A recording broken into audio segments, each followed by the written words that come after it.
ষড়ঋতুর দেশ বাংলাদেশ, আর ঋতুর রাজা বলা হয় শরৎকে। শরতের কথা মনে পড়লেই মনে ভেসে ওঠে ছোট নদীর কথা। চিকচিক করে বালি কোথা নাই কাদা, দুই ধার কাশবন ফুলে ফুলে সাদা। আপনারা নিশ্চয় বুঝতে পেরেছেন আজকে আপনাদের আমি কোথায় নিয়ে যাব।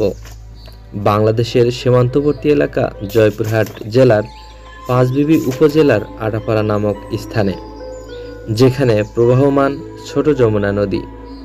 নদীর দুপাশে যেন সাদা মেঘে ঘেরা পড়েছে। বর্তমানে ভ্রমণ প্রেমীদের জন্য অত্যন্ত মনোমুগ্ধকর এবং চাঞ্চল্যকর একটি দৃশ্য হচ্ছে কাশফুল। পুরো ভিডিওতে আমি সাব্বির আছি আপনাদের সাথে। আপনারা যারা এখনও আমার চ্যানেলটি সাবস্ক্রাইব করেননি তারা অবশ্যই চ্যানেলটিকে সাবস্ক্রাইব করুন এবং পাশে থাকা বেল আইকনটি অবশ্যই বাজিয়ে দিন, যাতে করে আমার ভিডিও সর্বপ্রথম আপনার কাছে পৌঁছায়।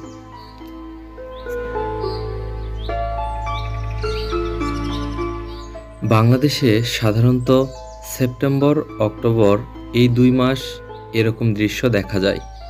আপনারা চাইলে অক্টোবর নভেম্বর এই 2 মাসের মধ্যে এরকম দৃশ্য দেখার জন্য চলে আসতে পারেন।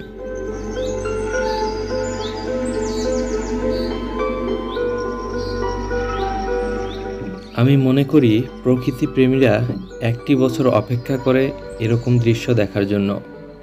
তাই প্রকৃতি প্রেমীদের উদ্দেশ্যে বলতে চাই, আপনারা এই 2 মাসের মধ্যে এটি দেখার চেষ্টা করবেন।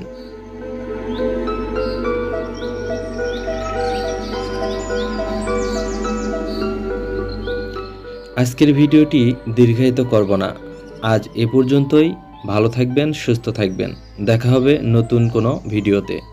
আল্লাহ হাফেজ।